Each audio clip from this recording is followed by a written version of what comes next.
आज आम्ही आलो आहे नांदुरा शहरातील नगर परिषद शाळा क्रमांक 1 मध्ये. पाहू शकता माझ्या मागे दिसत आहे, हे आहे आमच्या नांदुरा शहरातील नगर परिषद शाळा क्रमांक 1.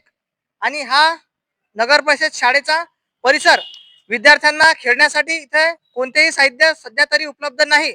आणि परिसराची परिस्थिती पाहू शकता, इथं पाण्याचा वाल सुद्धा फुटलेला आहे आणि त्यामुळे इथं संपूर्ण गटर झालेला आहे. म्हणजे गोरगरिबांची मुलं ज्या शाळेमध्ये शिकतात त्या शाळेच्या ग्राउंड मध्ये गटर. आता आपण इथल्या विद्यार्थ्यांना जी पाणी पिण्याची व्यवस्था आहे ती पाहू कशा प्रकारची आहे. पाहू शकता ही पाणी पिण्याची टँकी आहे. शाळेतील विद्यार्थ्यांना पाणी पिण्यासाठी टाकी आहे, सिमेंटची टाकी आहे.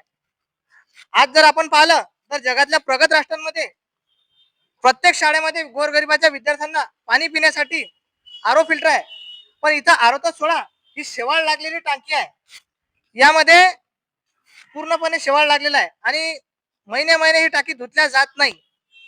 मागच्या वेळेस मी याच विषयावर इथल्या मुख्याध्यापकांना बोललो होतो आणि याचा एक घाणीचा व्हिडिओ बनवल्यामुळे त्या मुख्याध्यापकाने माझ्यावर हात सुद्धा उचलला होता. तो त्यावेळी दारूच्या नशेमध्ये होता. पाहू शकता आपण टाकीला पूर्णपणे शेवाळ आलेला आहे. इथं गोरगरिबांची मुलं शिकतात, त्यांच्या आरोग्याची या सरकारला आणि शासनाला आणि नगर परिषद प्रशासनाला कुठलीही काळजी नाही. त्यांना गोरगरिबांच्या मुलांचं काही घेणं देणं नाही. सरकारला तसं तर प्रायव्हेट शाळा चालू द्यायच्या आहे, या सर्व खाजगी शाळांना लाभ पोहोचवायचा आहे. आता हे माझ्या हाती आहे नांदुरा शहराचे नवनिर्वाचित नगराध्यक्ष यांचा निवडणूक जाहीरनामा.